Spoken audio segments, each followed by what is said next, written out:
just like hit record and then leave it running for a while just so everything kind of warms up and gets going. I was just going to ask you first, what type of coffee do you like? Because you're a big coffee drinker, right? The house brand at this kind of local grocery store by my house. I just buy their like Arabica brand, or like when the Dunkin' Donuts stuff is on sale. Like Dunkin' Donuts coffee is actually really really good, man. And I just so I buy the Dunkin' Donuts coffee grounds and like I grind them up and just like throw in my coffee maker. Like I don't do the pods or anything. I mean I know that's like what most people do now. I'm getting Yeah, old. that like the Keurig machine. Yeah, Yeah. yeah. I find it's grinding your own, man, does make a difference. It's not just, I mean, if you're using quality beans, like it's different. I mean, there's nothing wrong with the pod coffee. It's not garbage, but yeah, I grind my own beans, man, because it's not the same with the pods. I work at marketing. That's my kind of main job. I've worked in ad agencies before, and you go to these places, and there was one place I worked at that had like a $10,000 coffee maker, and it was a Keurig one. It was one of these like a giant fucking hulking machine Yeah, yeah, with a touch screen, and you just like press whatever coffee you want. And it makes, and there's no way to do this shit quietly. It just sounds like a fucking tractor getting ready. But yeah, yeah, yeah. I'm the type of guy, you put me in front of something like that or a buffet, I'm going to make the dumbest thing. So I start like combining different types of coffee. It's like half French vanilla, half macchiato. Like I'm at a Chinese buffet and it's just like, what if I put like lo mein on pizza and then sushi on top? And that's never going to leave me. I'm going to do that till the day I die. And by the way, thank you again for taking the time today. I know you've been feeling kind of sick lately. I don't want you to. I'm glad make man. it worse. No, it's all good. It's timely. Especially because I got the new book coming out and some other things. No, I appreciate the invite, man. I just Well, I guess we could start to briefly. You've mentioned a second book. First, I'm going to introduce you because I always introduce people on these things late. I'm here with the great Thomas777. Now, if you haven't heard of Thomas777, you can find him at Real Thomas777. That's 3 sevens at .substack.com. You could also find episodes of his fantastic podcast, Mind Phaser. He's the author of Steel Storm, out by Imperium Press, and that's a science fiction book.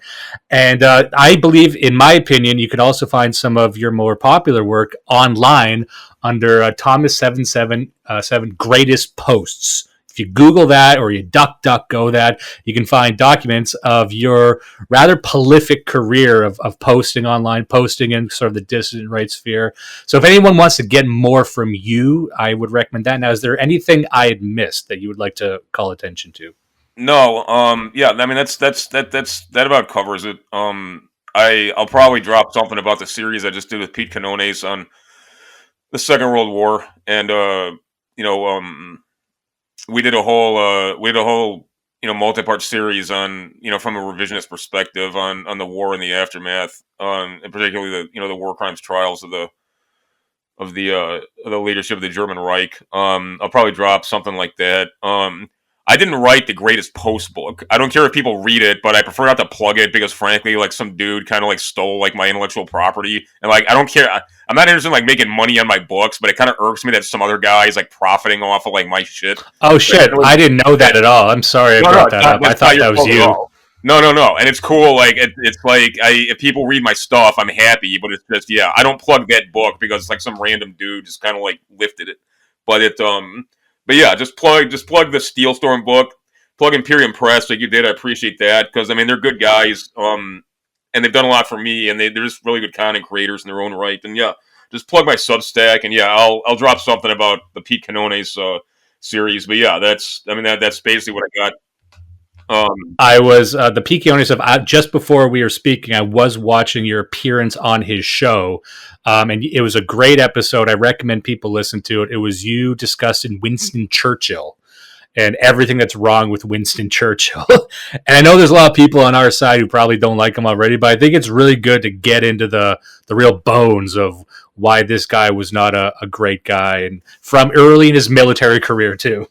Yeah, well, it's also I made the point on the Canones series, and I just made the point kind of in the course of discussions, with people who are keen to revisionism, as well as people just, people want to identify kind of a point at which things kind of became, compromised in political terms in the West, in terms of a truly hostile sort of leadership cadre was able to appropriate the levers of power. And in the UK, that was a very naked process. Okay, I mean, in contrast to the Roosevelt administration, it kind of makes sense why people got behind FDR, because he really appropriated a lot of the poverty relief measures that had been that had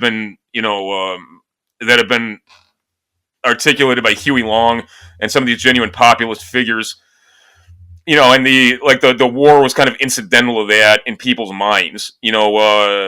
For a lot of reasons, and also, frankly, America in the short term profited immensely from the Second World War. I mean, it was blood money because it was at the expense of the annihilation of Europe and our own kind. But in superficial ways, that makes sense. Like Churchill, in contrast, it was just kind of naked treason. And the UK gained, not only did it gain nothing from the war, it lost all of its wealth, it lost all of its equity, and not just in power political terms, but in terms of its actual material wealth.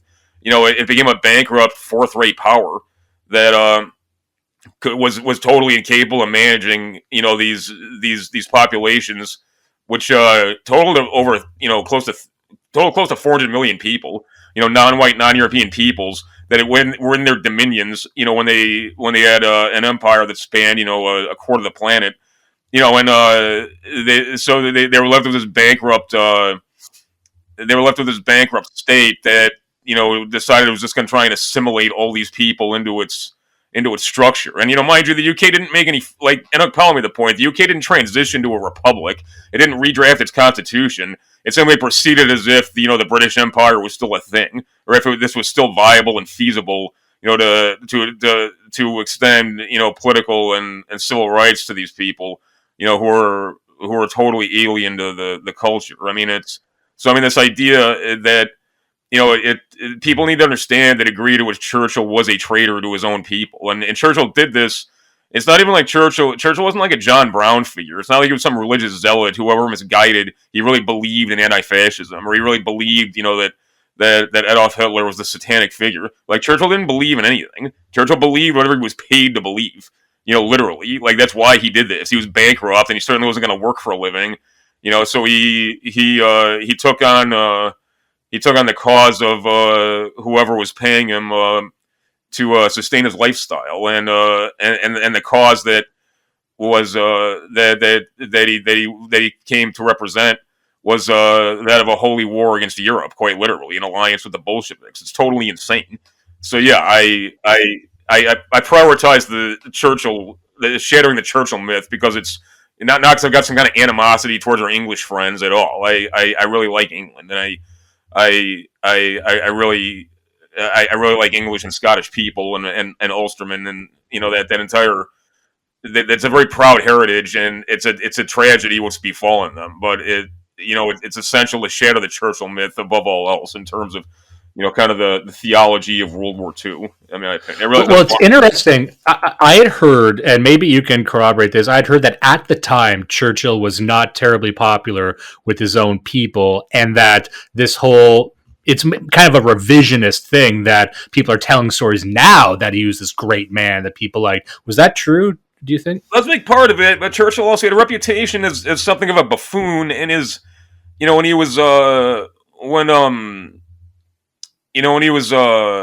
had a high position in the Admiralty, he presided over one disaster after another. He was kind of the cliched aristocrat who convinces himself that he's some great military leader, and then proceeds to preside over these fiascos, and subsequently he's got the money and the kind of cachet culturally to reimagine these things as great victories, or instances where his back was to the wall and yet he prevailed regardless. But no, he wasn't. Even Chamberlain made the point.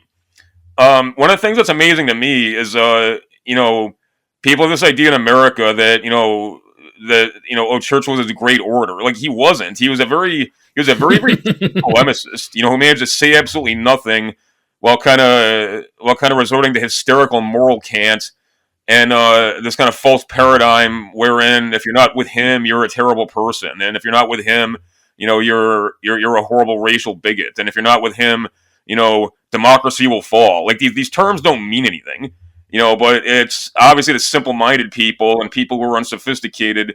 This carries a lot of weight. It's like the kind of it's kind of like cheap emotional response that people get, from watching like Star Wars movies or something. Like, and this is held out as like an example, like, wow, what a great order. I mean, that's not really an admirable thing. I mean, that's kind of the essence of a con man.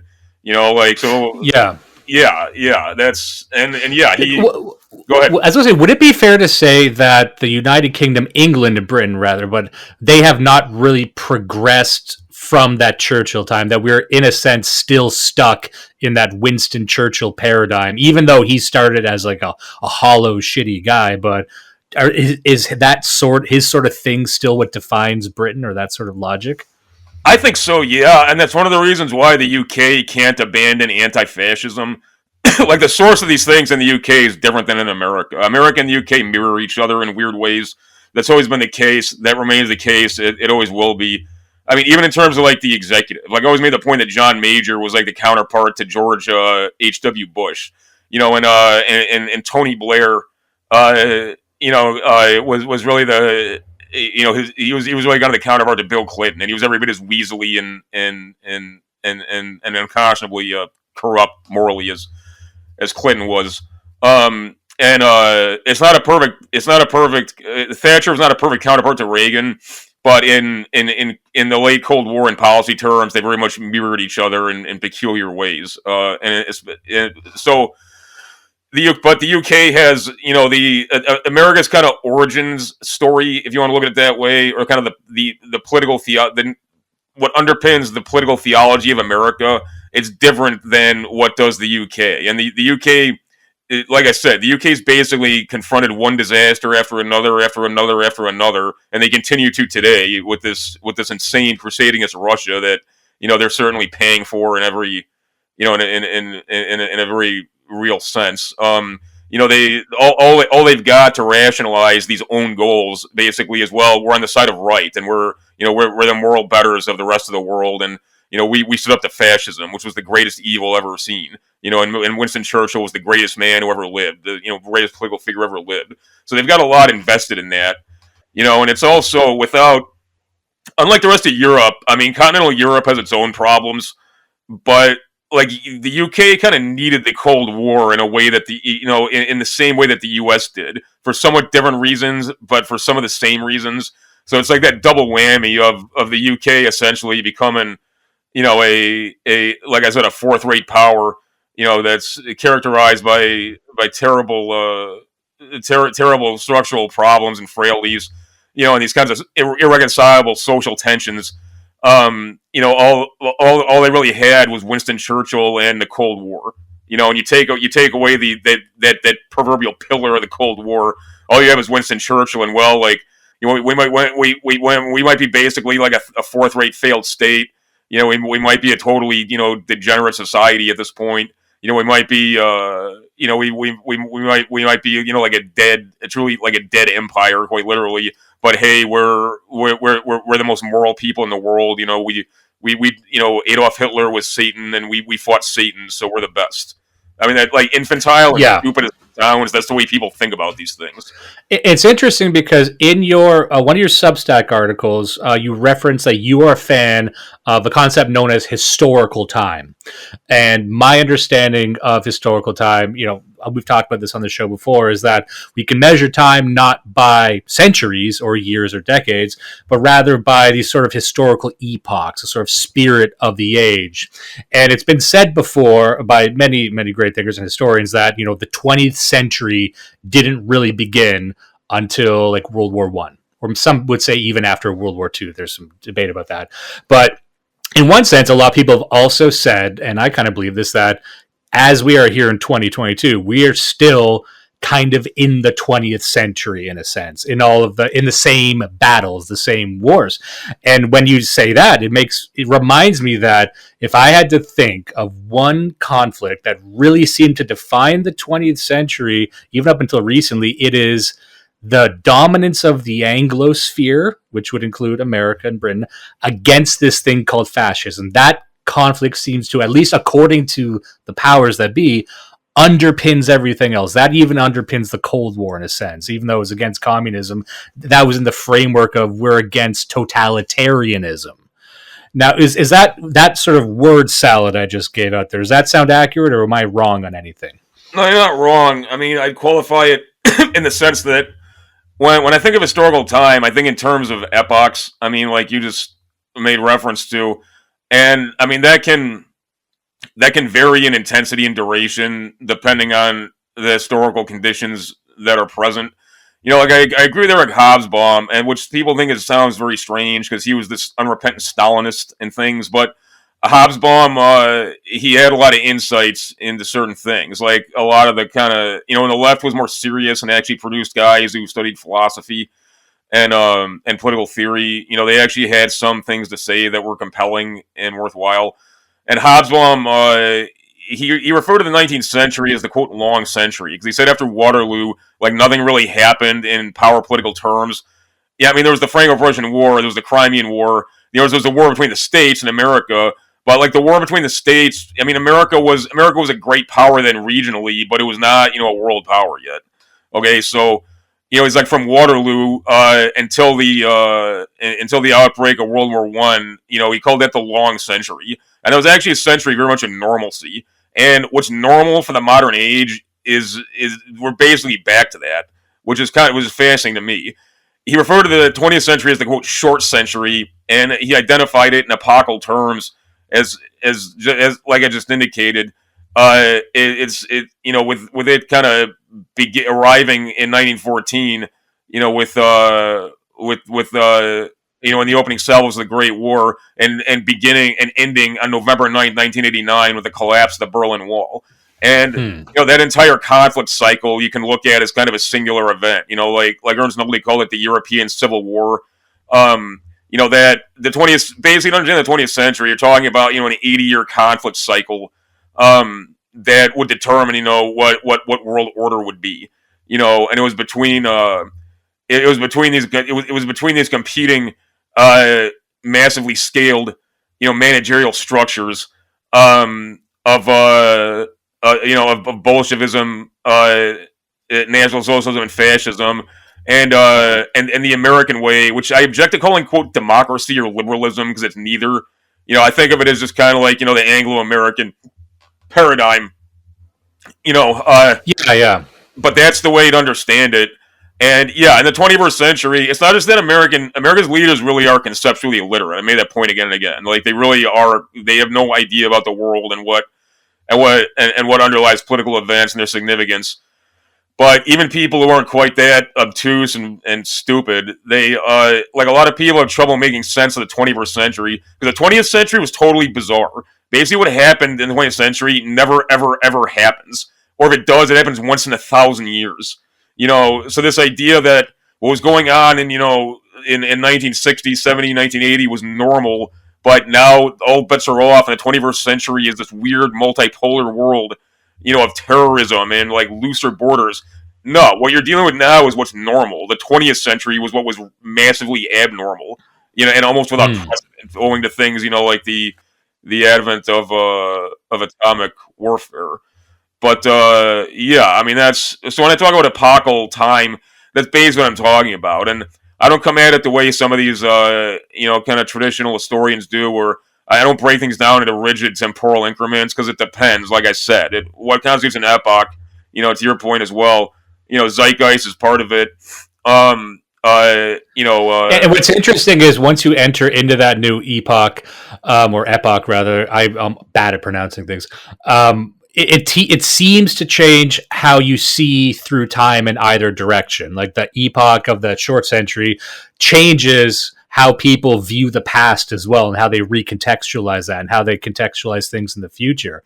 And I always found that interesting about how within this sort of, you know, historical time, it's like these new paradigms that change. The political theories change how we think, you know, ourselves. So it's almost like the spatialization time and politics in that sense. I just always found that interesting, and it forces people to like reinterpret the past as well, to recontextualize it for the present. Oh yeah, no, I agree very much. That's a good way to put it.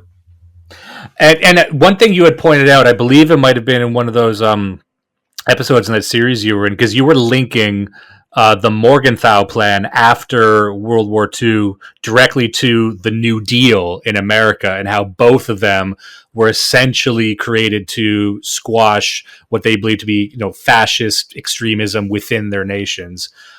Is that a correct summary of what you had said?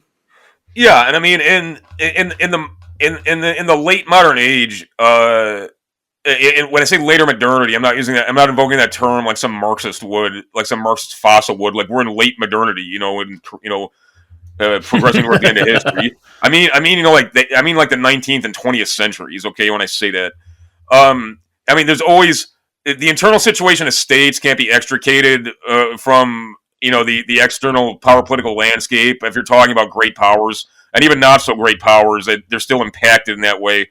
But in the 20th century, what emerged in earnest, I mean, owing to the fact that the world was careening towards war, just owing to these kinds of structural crises that were afoot, great and small, but also owing to the kind of radicalization of political cultures, the politics became very total. Okay, and that's what you see with that's what you see with the New Dealer ideology. Obviously, with communism, it's very above board. That's what it is, as well as the National Socialism. So the New Deal regime, it wasn't just about poverty relief, but that and kind of like and creating a social security safety net and over regulation, as the Republicans like to talk about. Oh, but then also like we got into this war. No, the entire thing was a common enterprise of social engineering. Okay, and inextricably bound up with the New Dealers' idea on how to govern people within the United States, as well as their anti-fascist ethos. I mean, one of the things that really underlay this entire enterprise was that man basically is here as like some kind of economic like integer. Okay, like basically man is just, we need to make man more suitable to government, because government is some end in itself, and we can this is because now we're in this kind of brave new age of science and and psychology. We can break down man of all these obsolete things, like having some kind of identity grounded in history or culture or heritage.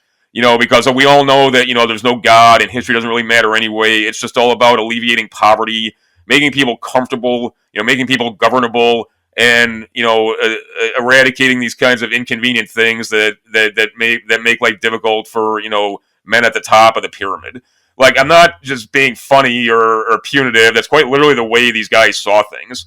And you add to that the kind of ethno-sectarian hostility of that underlay the kind of dominant that kind of underlay the dominant faction in the UK, and to a lesser degree in America.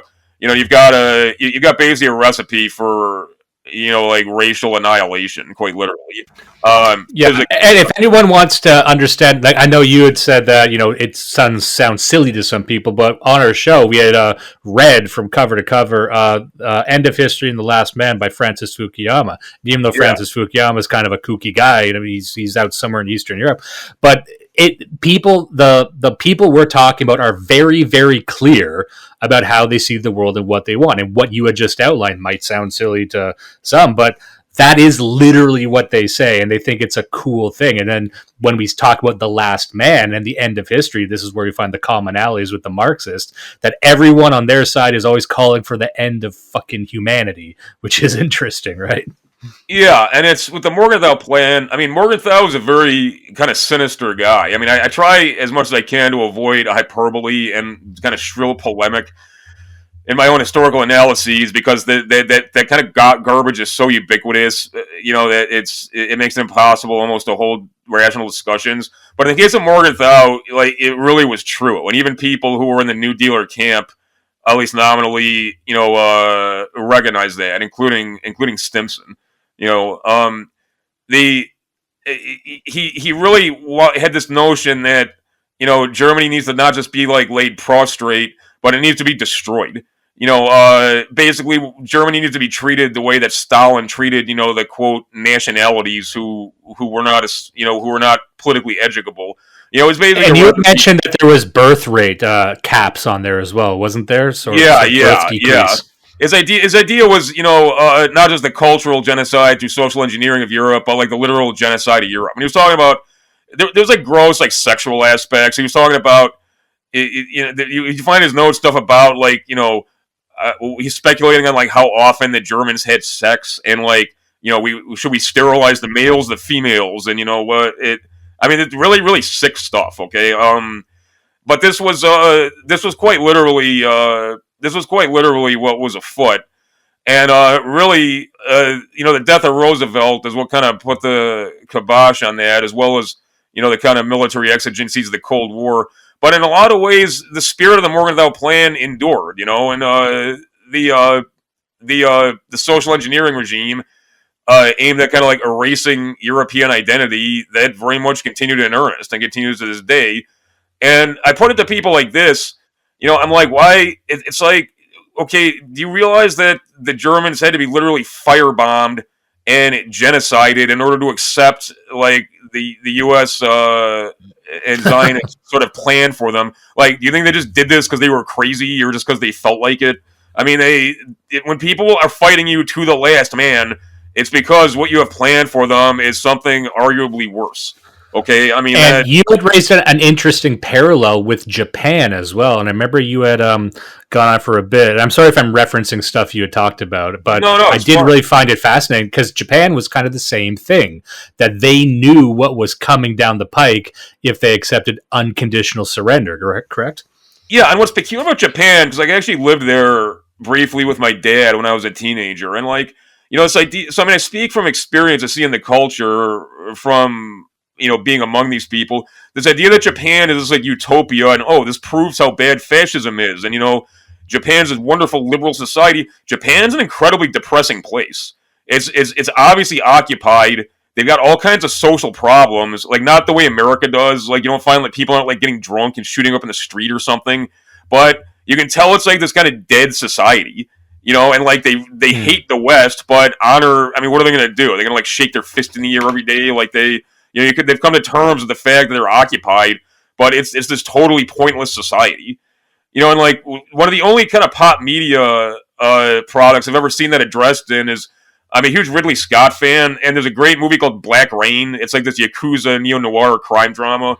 And Michael Douglas, he plays this kind of crude, like obviously Jewish, like New York police detective. And, he ends up in Japan. There's this whole kind of, there's all these violent intrigues. Long story short, he ends up in Japan, and he comes face to face with the Yakuza boss, because he's trying to make his case to the boss to give up this guy who he's after. And the Yakuza boss is like, he's like, you want to know why I do what I do? He's like, it's because I'm trying to pay you people back for, like, what you did to my country. Like, you destroyed us. And, like, then finally, like, the cop kind of, like, understands. And that's, Ridley Scott's obviously, like, he's a brilliant filmmaker, but he's obviously got like a stronger sense of kind of reality than most people do. But this idea that Japan, that they're like happy that we waged nuclear war on them and like firebombed them to death, like literally burn them alive, like it's insane. It's like you think the Japanese like that? You think they think that's swell? You think they're like thank God we got massacred and now we know the better way to live? Like that's, I mean, if Americans really think that, they're literally insane. And also Americans are still taught, and I think Canadians too, because I'm in Canada right now. When people hear about World War II, the story they're told is that just Japan went crazy and attacked America for no reason. So you have to be aware that that's what the Americans are hearing, which is like an ongoing humiliation as well. Yeah, and it's and that's also why, like I put it to people that there's something. One of the reasons why, like the I mean, some narratives are compelling, and I read a lot about East Germany, okay, because East Germany in some ways was kind of like the perfect Marxist-Leninist state. Which makes sense, right? I mean, if Marx himself suggested that like pure communism was going to emerge in Germany or nowhere, but and you realize that there's like a lot of these guys who ran the DDR, they were very bad people. You know, they had a contempt for kind of human life and things like that, but they weren't stupid. You know, and they had some of these guys were so smart they actually convinced themselves of crazy things. And there's a weird internal logic to Marxist Leninism. I mean, it's nonsense, but I can understand why in the 20th century intelligent people got taken in by that. Okay, you know, like these guys like Walter Ulbricht or like Marcus Wolf or like Erich Honecker. Yeah. Okay. The American ethos is just, yeah, we're good guys. Everybody does everything for no reason because they're bad guys. It's like, you're a fucking idiot if you believe that. You know, I mean, even if you, like, I mean, it's like that's your guiding ethos. We're good guys. Everybody's a bad guy racist. And Vladimir Putin is a bad guy for not letting us point nuclear weapons at him. Oh, and he's also a bad guy because he doesn't post up flags about guys having anal sex with each other, and that's the worst thing in the world. I mean, like that's literally the American ethos. Like it's insane. Like you couldn't make it is. up. I think there is now. There, correct me if I'm wrong, but there is a quote I believe I've got from you that summarizes America, and this might have been quite some time ago, so you might not believe it anymore, but I do want to repeat it because it's such a good quote, and I bet a lot of our fans will get a kick out of it. The quote is, America is an autistic faggot perched on a custom chopper made out of Legos with a gay nigger riding on the back, destroying everything in its path while spraying body glitter, anal lube, AIDS blood, and vomit in all directions. I like that. Yeah, no, I mean, I stand by that. I don't like run from things I've said in that regard. Like I'd probably phrase it differently, like in a public or semi-public venue these days. But I mean, yeah, that's basically. Me and my co-hosts have probably said essentially the same thing on a recent episode at some point too. So you're good for company. But okay, yeah, for sure. But that's the point I made to people who have this kind of defeatist, bleak attitude, like. You know, speaking of Fukuyama's end of history, what he describes the end of history, rather, people act like, oh, it's just insurmountable, it's impossible to insinuate, values into political or social life anymore. It's like, are you serious, man? It's like you're not dealing with like the East German Politburo. You're not dealing with Stalin. You're not dealing with you're not dealing with Franklin Roosevelt, who frankly was an incredibly dangerous and very brilliant guy. You're dealing with idiots who literally say what I said, like. Vladimir Putin is mean to gay people, man. That's like not cool, man. Like that's bogus, man. That's literally their fucking ideology. And I mean, yeah, I realize there's like structural features of the regime that oppress people. I'm not saying it's a house of cards that's about to collapse, but I mean it's committing suicide every day and it's becoming literally senile. And I'm old enough to remember when that wasn't the case. When actually it was smart about things. I mean, this happened in my lifetime. The U.S. government always seemed sinister. It wasn't just like abjectly clownish and insane. I mean, this happened in the last 30 years. So it's funny that when I listen to Gen X guys talk, especially, like they can recall a time when people felt strongly and dignified about the public offices, but then you flash forward to now and you look at Joe Biden, and he's up there, even Trump's kind of an interesting character, but Joe Biden's up there rambling like an incoherent madman, and you're looking around like, I don't know what this is, but it's not a nation as I know it. It's something else. It's some other contraption, but this isn't supposed to happen. A man melting on national TV, right?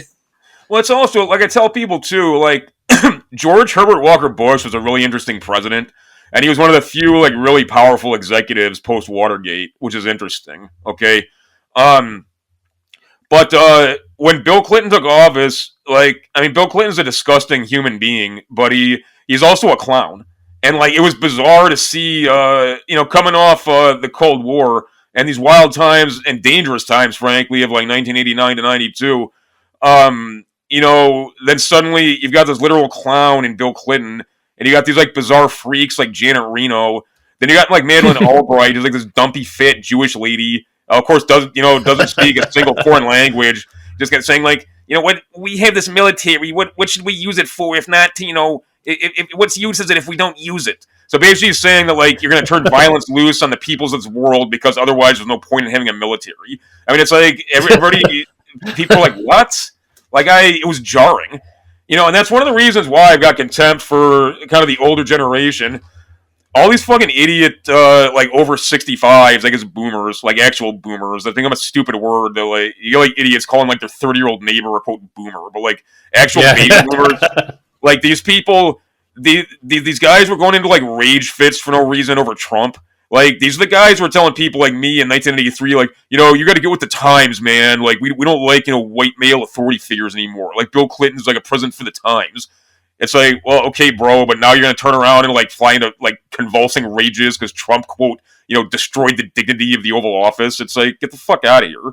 You can't have it both ways. Like, I don't particularly like Donald Trump, okay? I mean, but going into like literal rages over him, like, is ridiculous. And he and Bill Clinton are basically the same guy. Like, minus, like, Donald Trump's just not like an abject, like, out and out, like, race traitor. Like, other than that, they're basically the same dude. So it's like, if you thought Bill Clinton was dope and you should go with the times, man, and like him, I don't see how you can hate Donald Trump because they're like the same guy. One thing I'm always fascinated by, and I've spoken to many other people in our scene about this, and even we don't bring it up that much, but when it comes to Barack Obama, this generation that you're speaking of, or this group, it seems like their mental hard drives have been completely wiped about the Obama administration. Because Obama was a really bad, he did a lot of shit, but it's like a black hole right now in people's memory of that guy. Well, it's just so I made that point too. How like history doesn't happen anymore. Not in like an end of history sense, but it's just like how the Iraq War never happened. And I mean, Barack Obama, like I made that point to people. It's like he was literally this random guy who they pretend he was like this random immigrant guy who they pretended was black. People went into this like bizarre like religious rapture over it. But then he just like because he was just this random guy. It's like he was just forgotten about and like never talked about again. Like it's totally bizarre, And he came out of nowhere, and people said at the time, like, this guy's kind of suspicious. There's some weird stuff about Obama, and then the fierceness, the ferocity at which they tried to clamp down on people even bringing that up. Because I'm old enough. I'm in my mid-30s. I'm old enough to remember Barack Obama showing up. And I'm not as, whatever, red-pilled informed now, but I'm like, that was weird when that happened. Well, it's also just like a random guy, and it's like, why? Look, if you want to install like a black guy in office, you could find an actual black guy who doesn't have that kind of baggage, and basically just kind of stage manage him as like your Uncle Tom front man. It's like, why would you take this like random immigrant guy with like this weirdo background who's like literally some like random nobody and like pretend he's black and pretend he's like the greatest politician ever? It'd be like grabbing Bobby Jindal and saying, yeah, Bobby Jindal's actually black because he's got dark skin. He's like those black people, and yeah, he's never had a job or anything, but he's just great, and he's I don't know why, but he brought peace to this planet. It's his Nobel Peace Prize. Like there's something like inept about it. Like it's funny. I got something that'll make you laugh. I think because I know the type of music that you like, and this is about Barack Obama kind of being a construct. Is the funniest thing I saw, which is such a product of modernity. Let's call it. What this was. It was a coffee table book, and the coffee table book was filled with podcast transcripts of the podcast that Barack Obama had with Bruce Springsteen. And I looked at that. I'm like, this just seems so hyper real to me. And why? Who the hell is the audience for that? I mean, it's like who? Yeah, right. Yeah, I mean, it's like there's something surreal about it. And yeah, it's like Obama was like this He's like the Bachelorette or something. He was like this random reality. Obama himself was like this random reality show, but like he's passé now, so like we just don't talk about him because like why would we? Like it doesn't. They don't even pretend that like their own hype like was anything more than. But I mean, even I tried to point out to people, it's like, look, if you want to buy the kind of John Brown religion of like blacks are this kind of messianic innocent race, and they're not just the victims of modernity, but the victims of what kind of like the white man's like hubris. Okay, fine. Find an actual black guy and install him. Like Barack Obama's not black. When we talk about black people, we don't mean random guys with dark skin. Like we're talking about an actual discrete population of people who have like a unique history with this country. Like that'd be like That'd be like taking like Rod Blagojevich and saying like Rod Blagojevich is the son of a poor coal miner because he's white. Like what? Yeah. Like Well, it's funny. I saw this would have been years ago. There was this guy who was floating around. He was some like Asian guy, like a Cambodian, kind of like a dark skinned Asian guy who looked yeah, a lot like Barack Obama. And he yeah. was on YouTube. And the joke was he didn't know any English. So, but he would come up and go, "Yep, yeah, burgers, burger planes." But I looked at them like, that's essentially the same thing as the real Obama, though. Well, no, exactly. And like I said, it's like why he's Obama was this weird immigrant guy who grew up in Hawaii. Like he's basically he's got more in common with like the nerdy Asian kids he went to high school with than he does like a black guy. And it's like if you don't realize that, you don't really understand America. Like it's not like you just don't. Like Obama's Bobby Jindal, he's not Bobby Rush. I mean, like so it's like if you want to, and I would understood it if I would have understood it if their narrative was like, see, this is the new globalist America. Here's this like, immigrant mixed race guy, like, because and they tried to make it out like he's our first true immigrant president. That would make sense. Like, why pretend he's black? And, like, if that's your thing, like, why don't you just go ahead and draft some like cipher like nobody black guy? There's not some shortage. I mean, yeah, black's only 10% of the population, but there's plenty of black guys where if you like give them the right minders and pay them enough, they'll like play the role you want them to as your front man. It happens all the time. Like, why'd you pick this like random guy and pretend he's black? And I think the Barack Obama phenomenon was what woke a lot of people up to the fact that this culture is so, unipolar that, as a civilization, as a society, we have to pretend that Michelle Obama isn't a guy. And then we're all looking around like, that's a fucking guy, right? But then, no, you're not supposed to say that. But I'm like, this is a weird thing that's happening that no one's talking about, and I don't understand what the fuck's happening. But realizing that, you realize, and that of course leads to Trump, where then everyone's united against Trump. Like, oh, this isn't news. There is no news anymore, is there? Well, it's bizarre too. I mean, just in that whole milieu.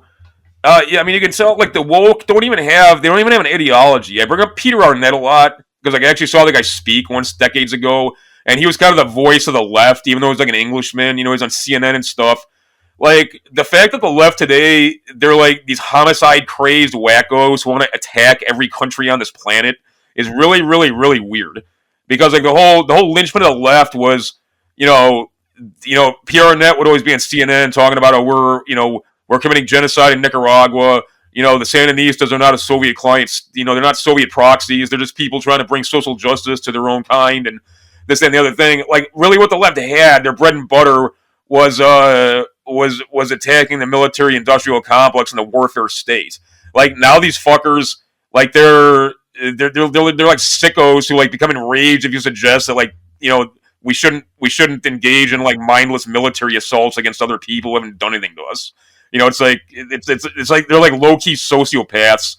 But also it's just, like, they just it's like wokeism isn't so much like left wing as it is just I worship the government and it's God, so whatever it says, I take a knee before it. I mean it's more that than anything. Like it's really that simple and that primitive. And what's interesting is this kind of ties into what you were talking before, because some people, when they talk about anti-fascism or Antifa, they think of, the street level groups and they think of it as this cool anarchist thing. But from your point of view, it seems that anti-fascism was always wielded by the state. And it seems to me, obvious to me at least, that anti-fascism remains a tool of the state. Does that sound accurate to you? Oh yeah, and it's an ideology unto itself. I mean that's why. I mean, the state religion of the occupied West is Holocaust Judaism, but part and parcel of that, like the political theology is anti-fascism, and it's not just an oppositional tendency; it's literally like an ideology unto itself. That's why that's why fascism and National Socialism is that. These are stand-ins for evil. Adolf Hitler is literally a stand-in for Satan or for Haman, maybe more properly. But yeah, it's not when we talk about anti-fascism, we're not talking about like long-haired like crust punks, who wanna like blow up who wanna blow up banks in Seattle or something. Like we're talking about we're talking about an ideology unto itself that identifies everything that resists it as a fascist tendency to sabotage the enterprise of stripping people of any identitarian characteristics not approved by public authorities. Yeah, I think that's a great way to put it. That's probably the best way I've heard it phrased, which is like something that's wielded to crush identitarian characteristics, and that kind of ties to what we were talking before about the New Deal and stuff. Yeah, well, that's also why it's not just. I mean, evil people always corral GWAR as foot soldiers. That's nothing new, okay? And but one of the reasons why the regime is like obsessed with homosexuality and sex perversion, like it's not just because like that acts as a solvent, to kind of break social bonds and undermine culture, and it's not just kind of like because it's kind of like a group humiliation ritual, but it's also because that's like an approved identity. You're not supposed to have a race. You're not supposed to have a history. You're not supposed to have any heritage. You're supposed to be this kind of economic integer or kind of like this slave like animal where your entire life just revolves around sex.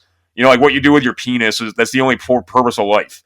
And that's kind of the perfect like slave object. And it's a total commodification of identity, and that is why, from my perspective, because I still have a foot in the corporate world, and I every day I work in marketing and advertising, and it's not possible to ignore how this genderqueer phenomena has become the only accepted identity. In fact, that's encouraged over every other type of identity because it's it's consumer. You can change it however much you want. You can chart your entire life by here's the new mask that I wear. And that's, the reason people kind of scoff when I talk about that's because they're like, oh, there's like a shadowy force that's puppeting. I'm like, no, it's just this is the last remaining thing they find permissible because it's not something anything will ever fight and die for either. So and what it makes this relevant is people like us, people of our age, think it's silly. Well, this is very, very real to people's children and grandchildren right now. And I don't know what it's like to be raised within this paradigm. And I'm going to be a new father myself, and a lot of these other young guys are dealing with it. Oh, thank you very much. But it's like I have no idea what the mind state of someone growing up in this world is going to be. Anyway, I mean, I remain optimistic because even if your parents are fucked up, there's a natural like humans are hardwired towards modesty and at least the capacity for reason. And like even when you're a little kid. When you see adults acting fucked off, when you see somebody like exposing themselves, like instinctively you're revolted and you're like, that's not right.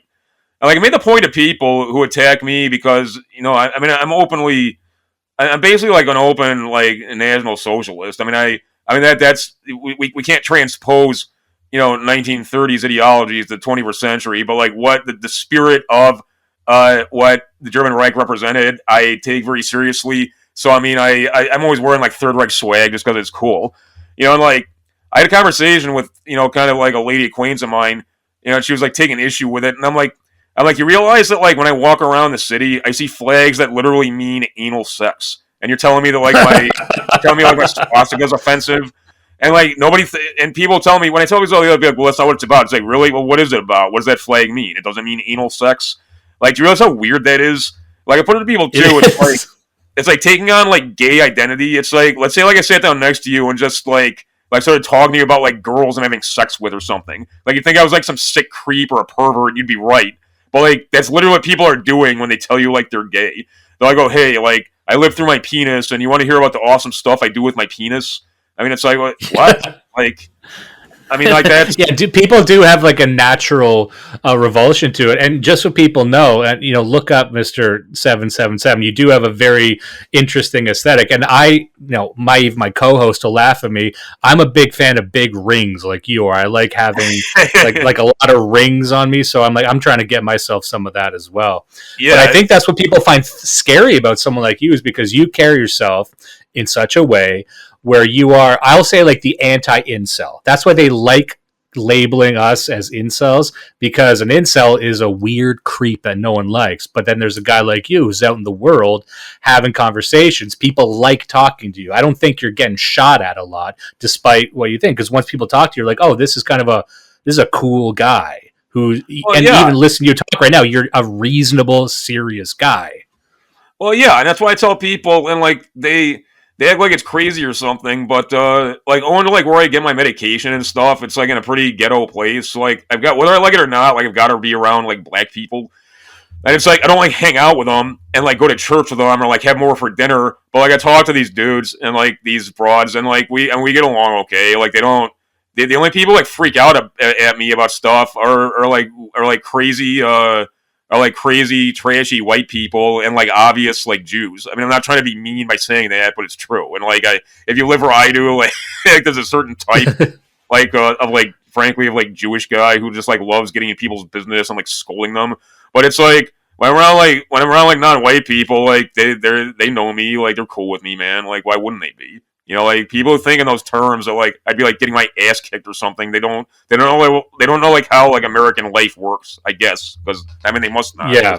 Silly things. The only thing people I find non-whites hate is sort of the sniveling, apologetic white guy. Like, if you can be out there wearing a Third Reich flag if you want, but as long as you're not this sort of like weak little meek creature, they won't, beat you up. But they hate that little, woke guy. I don't like using the term like wokies and stuff like that. That's for Steven Crowder and all that. But you kind of know what I mean. Well, especially too, at least with black people, and like I said, I mean, there's a huge amount of them here. So like, I feel like I can speak to kind of some of their cultural sensibilities. At least with like black guys, I mean, among other things, they're Southern people, and they're very much like kind of like a street culture. So the combination of that, if black guys think you're like not respecting them or like talking down to them, they get really, really mad. But if you like talk to them man to man and like respectfully in a sincere way, like they're like whatever, like it's I mean, maybe it's easier for me to say because I'm not raising a family and like, I'm not, obviously if you're a female, it's like something totally, totally, totally different. Okay. Like, yeah.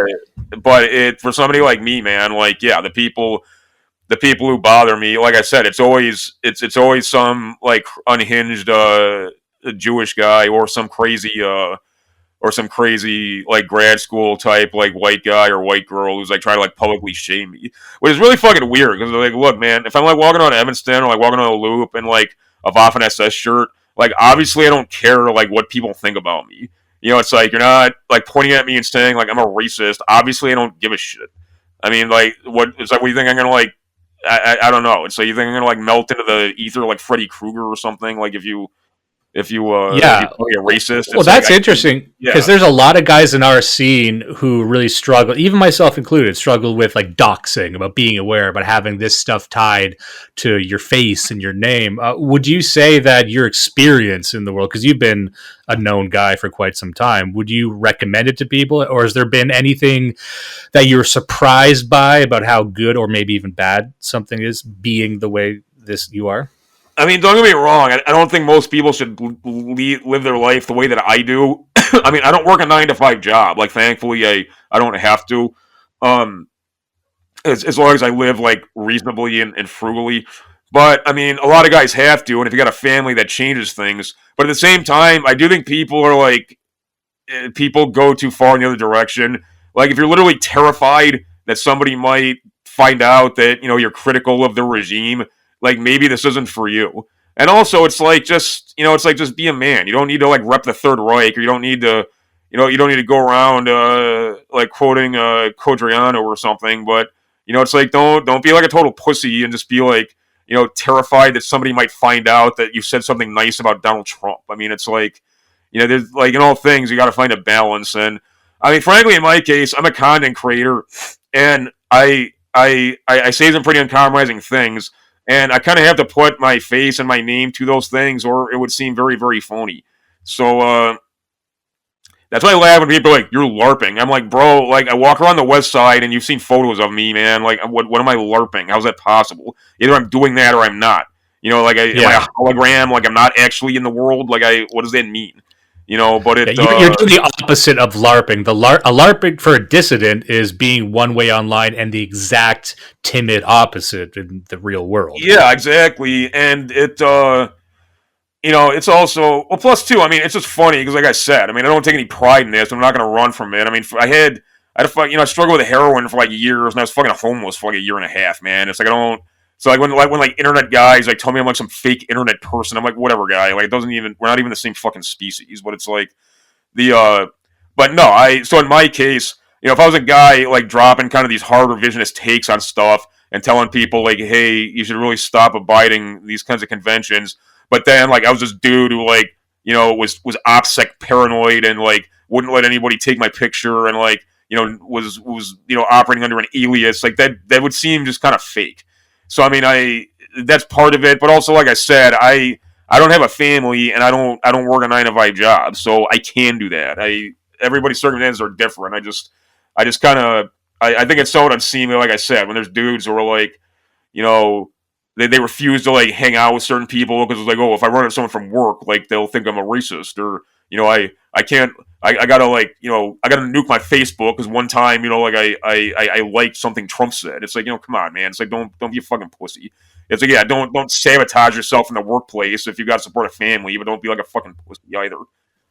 Yeah, especially for a guy like me, I work in sort of a white collar sector. You would be amazed at just how fake everything, or maybe you wouldn't be amazed, but the fakeness that's going on people there. have told me that too, yeah, because obviously I'm not in that milieu. They tell me like it's totally phony and like nobody actually believes this shit.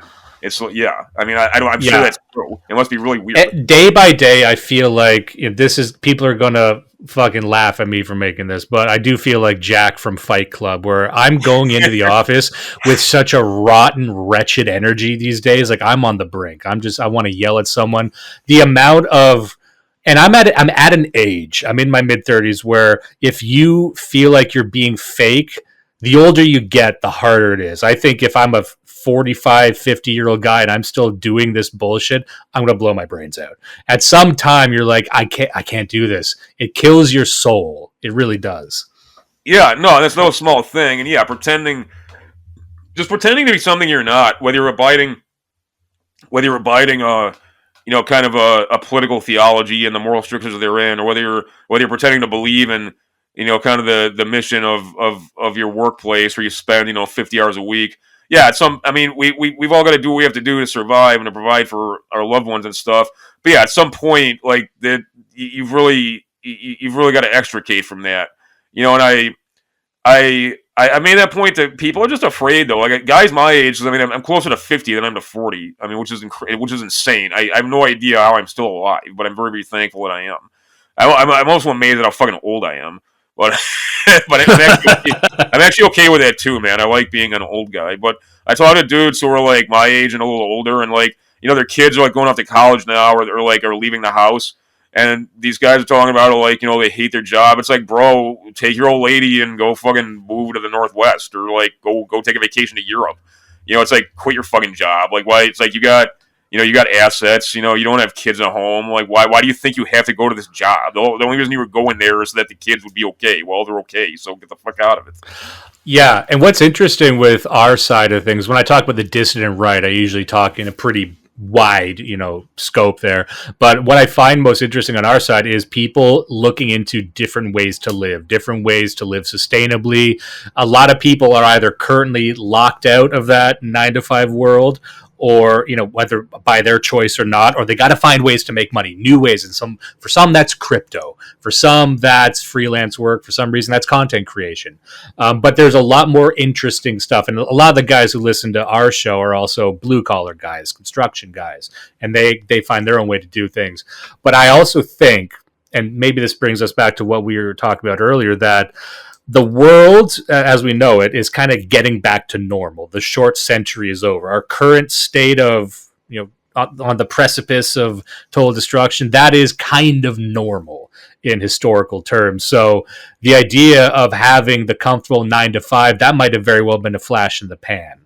Like we're not going back to that ever, so we got to find a new way to live. No, exactly. And people holding out like America kind of at its zenith, say like Kennedy, like late Eisenhower to Kennedy era, like that's never coming back. And frankly, that's exactly what it was. That was a flash in the pan. That basically never ever happens. I mean, so it's acting like we got to get back to that, or acting like that was our birthright and it's all fucked up now. That's not the way to think about it. But no, I tell young guys, and I mean, bad as things are now, there's tons of opportunity now. There just wasn't like 30 or even 20 years ago, man. And like, there's a lot of ways to make a living if you think creatively. And yes, the enemy is on our ass, and the surveillance state is real, and the police state is real, and these are dangerous times. But I mean, things are always dangerous if you align yourself with any resistance movement at any time, in any place. I maintain things are a lot better for us now than 20 years ago. I know they are for a fact. That's not even arguable. Yeah. Well, that ties into one question I had, which was going to be about, with everything going on with the Nord Stream pipeline, with the war in Ukraine and everything, there's a lot of anti-American sentiment going around at various different types of people for various reasons. And I was going to ask you, regardless of our opinions on Zog and everything like that, what is your opinion on America, the future of America for guys on the ground like you're talking about? Do you see any sort of optimistic future? Well, yeah, definitely. I mean, I made the point again and again. As the regime loses its ability, I mean, it's already happening. I mean, that's why that's a lot of what underlay this nonsense with the Floyd riots and things. It wasn't just that, like a lot of that. It wasn't just that that's part of what Sam Francis referred to as a narco tyranny, and the governments of the several states and down to the municipality level too was just allowing this to happen for political reasons. But the government can't really assert control in the way that it could, and that's increasingly going to become clear. And America's going to be kind of die by 1,000 cuts. It might take 3 centuries, it might take 5 centuries, but in day-to-day terms, people don't realize how huge America is. I think they lose sight of that. I travel a fair amount around the United States, and it's almost unfathomable, how many places there are to live, and like what people's options are in terms of kind of laying down roots. I'm not saying people should run away. I was making the point as the reason why I stay in Chicago, but moving forward, there's nothing but opportunity for people who are willing to be mobile and are willing to take risks. And I know it sounds corny, almost like a Horatio Alger kind of shit or something, but Europeans, and it breaks my heart because there are people, but I pray for them all the time. But Europeans are in a way, way worse place than we are. If you're talking about like white people, like especially like dissenter prod types in America, like kind of traditional American as we think of them, yeah, we're gonna be fine. And we've also always been a minority on the ground. Like, people act like they got some like fanciful view that like somehow like we were like the Japanese or something before like 1965. It's like, man, like in a lot of the southern states, like we were outnumbered by black people, man. Like, it's so yeah, I gotta run a few minutes. Oh, that's fine. I've never heard it described like that before, and I find that very, very positive. I like that. Thank you very much. I don't think anyone... We can record later this weekend if you want to lay more audio, but No, that's good. That covers everything I wanted to talk about. I had one more question. Yeah, and I think someone told me to ask you this, and I hope it was for you and not someone else. But They wanted to know why the Beatles is the greatest band of all time. I mean, what happened basically was that rock and roll, the way kind of the moral majority types looked at rock and roll, they kind of looked at it the way like Tipper Gore looked at heavy metal and rap music, and it was bound up, stuff like Elvis, stuff like Eddie Cochran, it was like kind of Peckerwood. It was kind of Peckerwood underclass music that people associated with guys like Charles Starkweather. Like, the Beatles were basically the NSYNC of 1963. Okay, so so it's like, okay, why does corporate media, why do they push NSYNC and not push like real rock music? Well, that's why, man. Okay, and like Wolfman Jack said, the Beatles weren't a rock and roll band. They were something different. They were pop. They had some rock influences, but rock and roll was Richie Valens, was the Big Bopper, was Buddy Holly, was Elvis, was Eddie Cochran. It's not limey guys like singing like boy band ditties, like about how I want to hold your hand and be your boyfriend. Like, it's not rock and roll. I mean, if you like that, fine, but it's something different. Yeah. I know someone, because they said, bring up Beatles. He's going to fucking hate it. And, we could probably go off for a full hour about the Beatles. Yeah, I realized I was being baited. Like, why are the Beatles so awesome? But like, I decided I know you got to go. I know you got to go, so I'll let you go now. Just a reminder for people, Thomas777, look up on Substack, look up the Mind Phaser podcast. Steel Storm is the book to buy. Steel Storm on Imperium Press. That's some short stories, science fiction stories by you. And thank you very, very much, Mr. Thomas777. It's been great talking to you. Oh, likewise. Thank you, my friend. All right, talk to you soon. Do not let the rapists win. Listen and love Blood Satellite.